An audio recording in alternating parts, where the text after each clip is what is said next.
Alright, so in this chapter we are going to be looking at the sculpting engine within Blender. It's by far one of the better sculpting engines.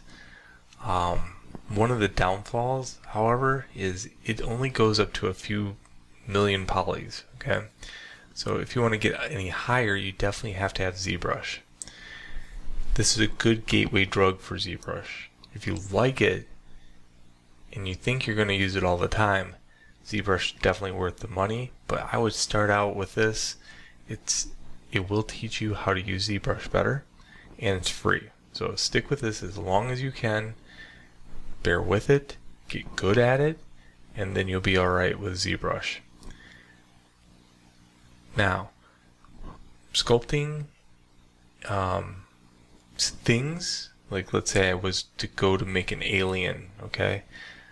It's better to understand the tools and use them at a very microscopic level than it is to try to build something like an alien or a bug or something just yet, okay? That's why texture studies are so important. So texture studies, like tree bark, for example, rocks, boulders, things like that, dragon scales, all those things are really good for the brain to learn how to sculpt. Then later on, you can apply those textures to a surface like a dragon, like the forest floor, or like an alien. So do your texture studies. They will pay off. So in this chapter, we're going to be looking at how to use all the tools in the sculpting that are worth using, okay?